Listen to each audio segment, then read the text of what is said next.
Next game, Chargers at the Bills. The line went up Bills -6. It's down to 5.5. So who do you like here? So I like the Bills here a little bit. They're coming off a bye, so that's pretty big. They'll have had time to make some adjustments and get healthier. I know Josh Norman, I think, was activated either from IR or the COVID list. So I know he hasn't been perfect this year, but he's still a strong cornerback to add depth to that defensive backfield. And I think the Bills defense just matches up pretty well with this Chargers offense. Like Justin Herbert's been incredible this year. He should win Rookie of the Year hands down, provided that he stays healthy the rest of the way and, doesn't suddenly implode or anything crazy like that. But Tre'Davious White's available to help cover Keenan Allen and make his life difficult. And Herbert likes to spread the ball around, but Sean McDermott's a good defensive-minded coach, so he's going to find a way to slow down Herbert or force him into some mistakes. And then on the offensive side of the ball, the Chargers defense just has not been good this year. And Josh Allen was back to playing at a potentially MVP level before his bye.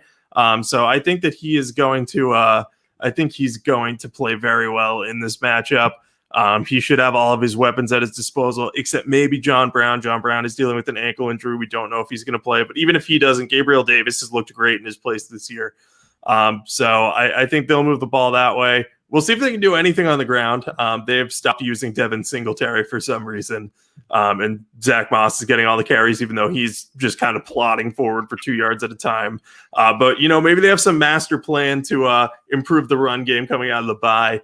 But that'll be the one big thing to watch. But I think the Bills have the advantage on both sides of the ball. I think they have the coaching advantage because Anthony Lynn is just snake bitten in one possession games. It's like unbelievable how unlucky he is. And even when they are about to win by 10 points, they somehow allow the Jets to cover. So I'll be on the Bills here. Yeah, me too. I'm on the Bills as well. And this kind of reminds me of the week 10 game where the Bills played at Miami. Or not the Bills. The Chargers played at Miami. And Justin Herbert really struggled in that game because he was going against a great defense with a great defensive-minded coach in Brian Flores. And this is kind of like the same thing where the Bills have a great defense and you have Sean McDermott who's going to be able to prepare for Herbert and not just prepare, but he's had a full week off to get ready for this game. So I think that's a big advantage for Buffalo. And I think Herbert could really struggle like he did against the Dolphins.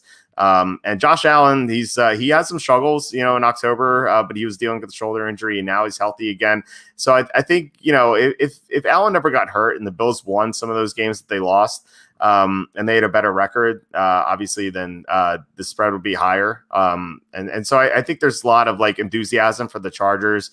People want to bet on Justin Herbert, but you can't really bet on a rookie quarterback in these sort of situations. And it's kind of like what we talked about with Philip Walker against Mike Zimmer. Like this is even worse because the Bills actually have their defensive starters. So I think this could be a blowout. Like I think it could get ugly. Maybe Herbert keeps it closer in the fourth quarter, like he throws a garbage touchdown or something. But Miami beat the Chargers pretty soundly, and I think the Bills will do the same.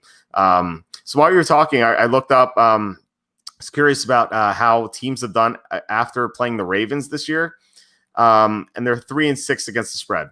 I don't know if that means anything, but I think it goes along with saying teams that just play Baltimore are a little overrated because the Ravens aren't that good. Yeah, no, that definitely makes sense. As you said, that's kind of a mind-blowing stat that they're 3-6 this year, and we might make it 3-7 if things go well. I think there was a question about Eckler there. If Eckler's back, I don't think it really impacts this game that much because Kalen Ballage has been good, and more importantly than anything else, the Chargers have had no problem finding guys to catch passes out of the backfield. Ballage caught 7 balls last week. Before that, Justin Jackson was doing well before he got hurt. So I don't think Eckler really moves the needle on this game. I do think he moves the needle for fantasy teams, but I'm not sure that it's a big difference here. Yeah, it's not going to change Herbert's ability to read defenses. And, I feel like it's going to be a multi-interception game for Herbert.